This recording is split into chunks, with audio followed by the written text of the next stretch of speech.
Bonjour, nous nous retrouvons pour vivre ensemble un temps de culte. Dans les circonstances particulières que connaît notre pays, ces moments de reconfinement maintenant, nous avons peut-être besoin plus que jamais de mettre à part dans notre vie des moments de réflexion, des moments de recueillement, des moments de prière. C'est ce que nous voulons faire maintenant. Et nous voulons affirmer que malgré les circonstances, nous croyons que Dieu est présent à nos côtés, qu'il entend notre prière. C'est pourquoi avec le psalmiste, nous voulons dire « Ô Dieu, j'élève mon âme à toi, mon Dieu, je mets en toi ma confiance. » Amen.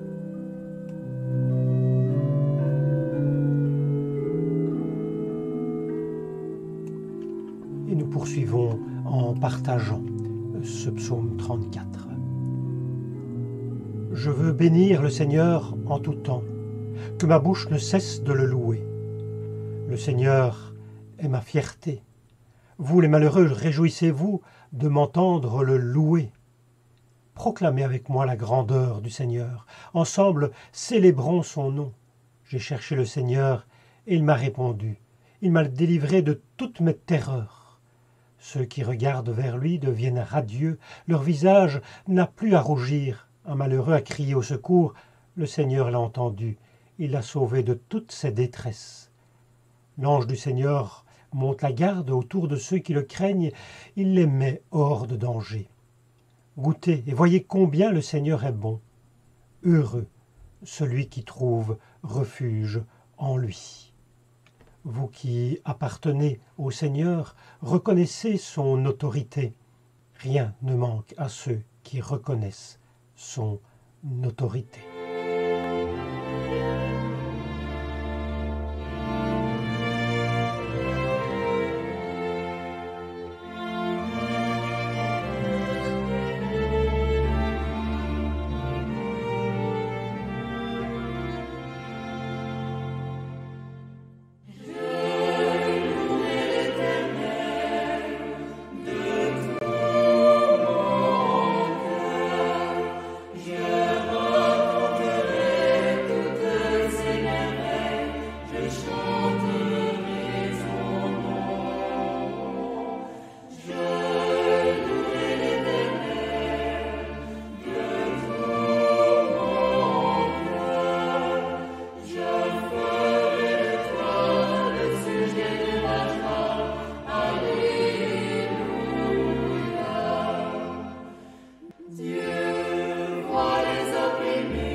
Nous voulons aujourd'hui partager deux textes dans la Bible. Le premier dans le livre de Jérémie au chapitre 29 et ensuite dans la première épître de Jean au chapitre 3.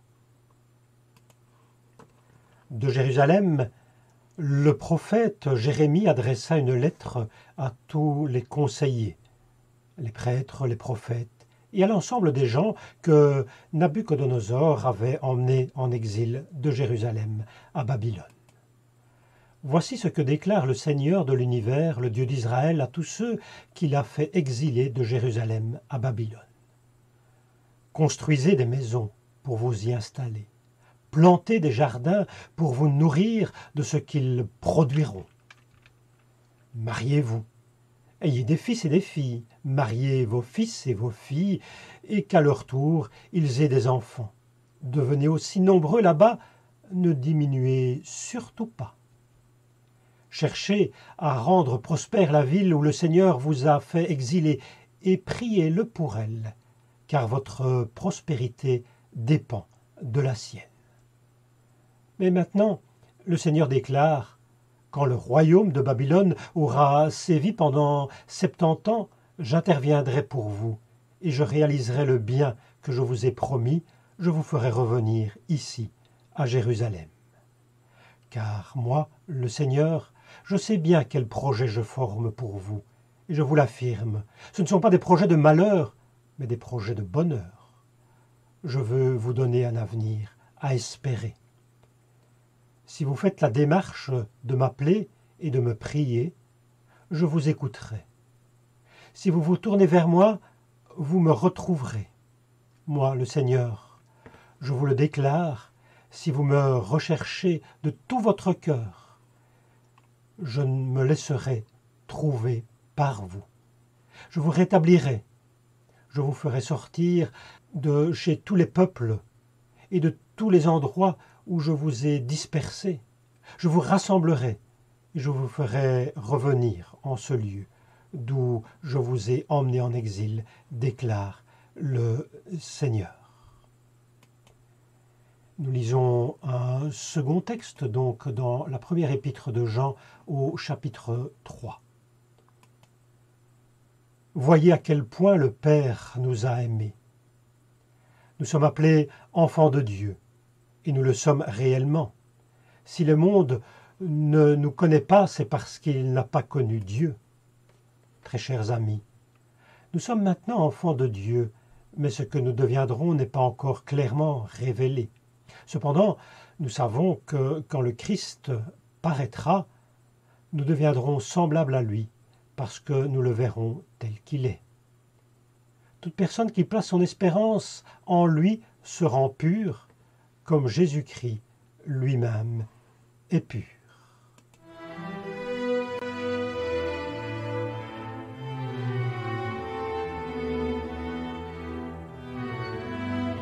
En ce début du mois de novembre, nous traversons une période particulière. Bien entendu, nous avons tous en tête que les autorités nous ont demandé de nous reconfiner face à la crise sanitaire. Mais traditionnellement, cette période de l'année, fin octobre, début novembre, est une période particulière parce qu'une période liée aux souvenirs. Et je voudrais ici souligner 3 aspects de ce souvenir. Le premier, c'est la Réformation. En effet, le 31 octobre, nous fêtons la Réformation. Nous nous souvenons de nos prédécesseurs dans la foi. Nous l'avons souligné dimanche passé dans notre paroisse, dans notre église.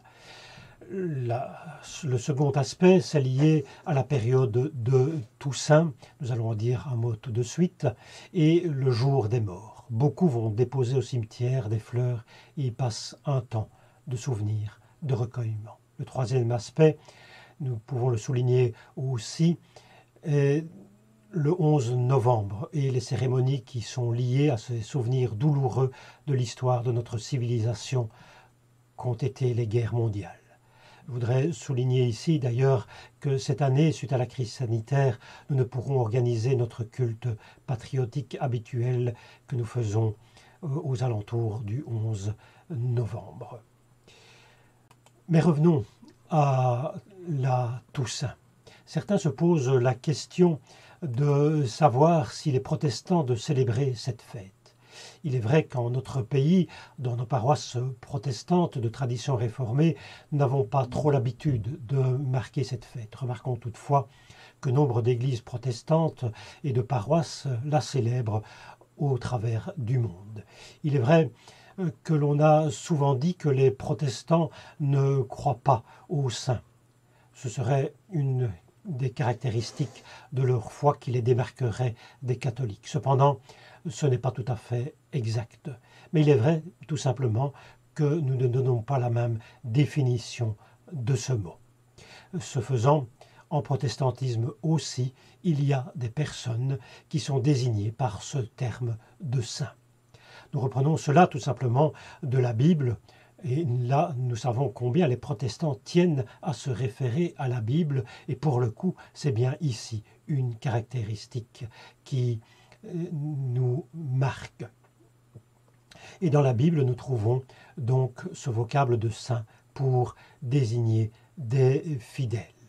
Comme par exemple dans l'introduction des lettres de Paul à différentes églises comme celle d'Éphèse.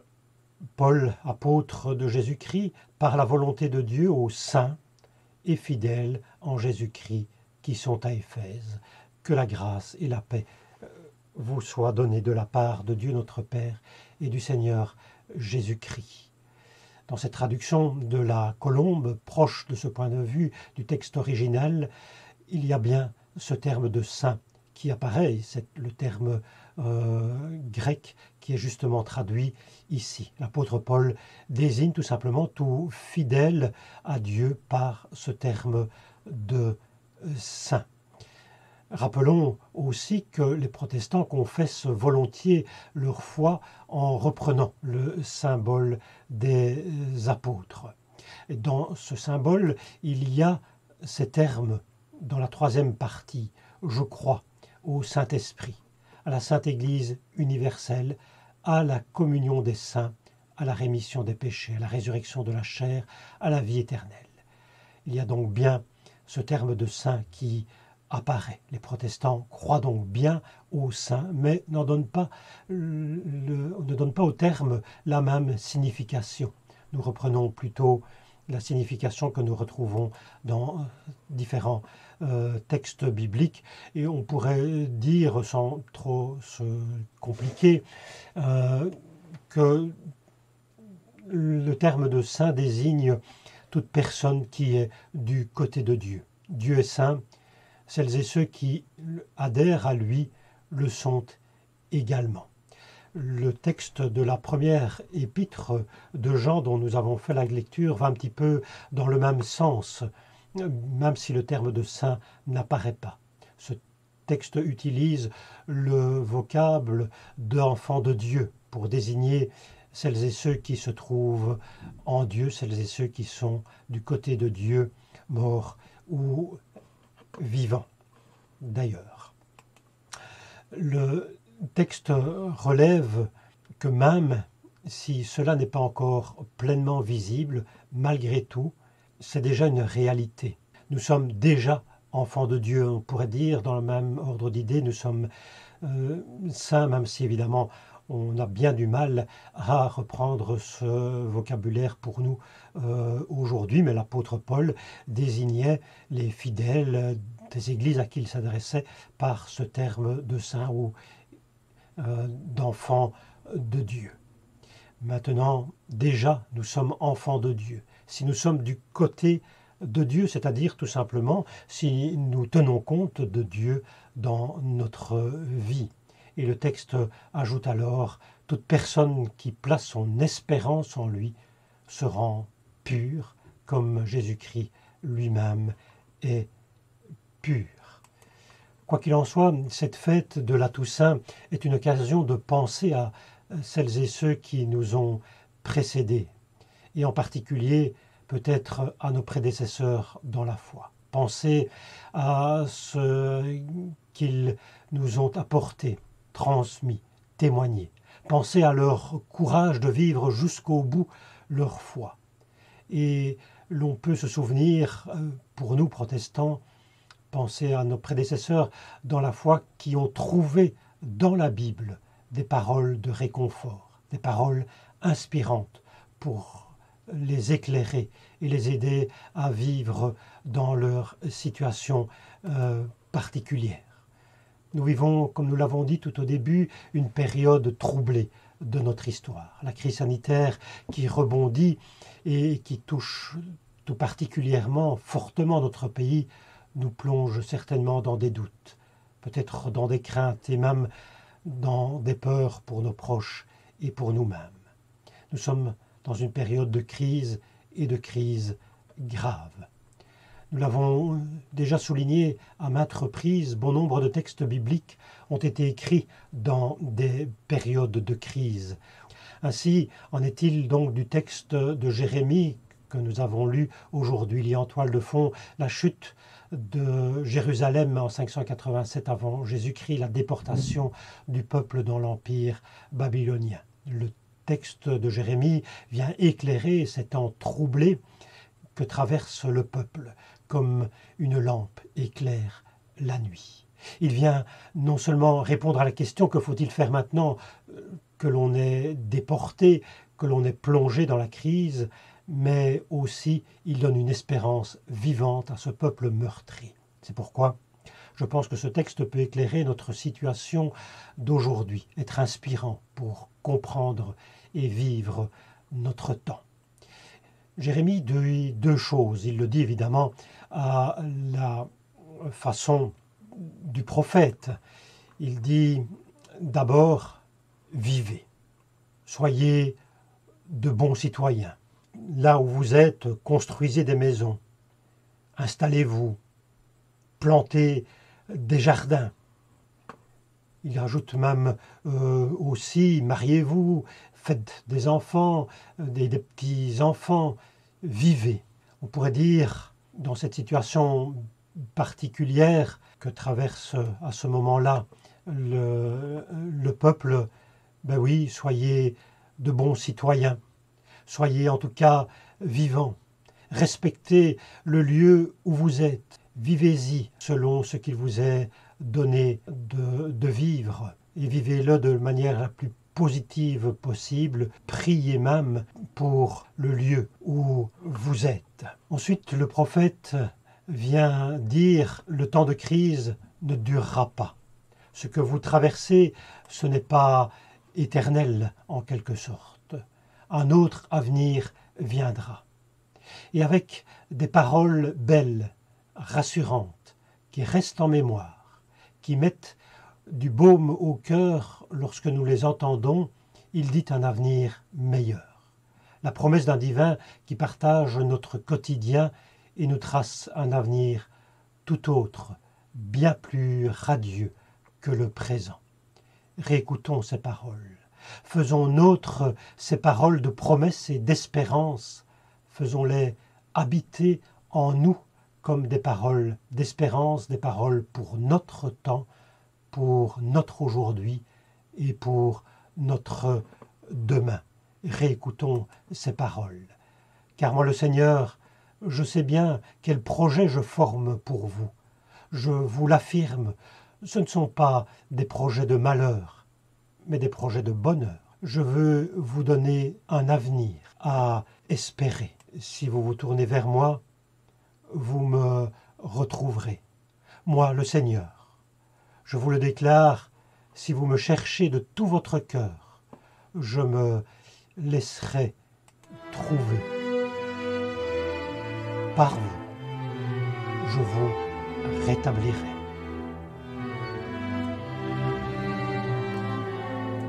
Poursuivons par une prière et nous voulons reprendre ici une prière de Martin Luther, ferme dans la foi. Mon Dieu, je suis sûr que tu es vrai et que tu ne mens jamais. Permets que je demeure ferme dans la foi et que je ne cède pas au doute, non pas parce que ma prière est bonne, mais parce que toi, tu es la vérité. Mon Père, encourage et fortifie par ta sainte parole l'homme faible que je suis. J'ai souvent de la peine à accepter ta volonté pour moi. Donne-moi la force d'être obéissant, pour ne pas succomber à la tristesse. Enseigne-moi, ô Père, à ne pas me confiner en moi-même ou en mes belles entreprises, mais à tout attendre de ton infatigable bonté. Que la tristesse de vivre, souvent en désaccord avec ta volonté, ne me submerge pas, mais plutôt que ta miséricorde s'étende à toute ma vie et la fertilise. Amen. Trouver dans ma vie ta présence, tenir une lampe allumée, choisir avec toi la confiance, aimer et se savoir aimer, croiser ton regard dans le doute, brûler à l'écho de ta voix, rester pour le pain.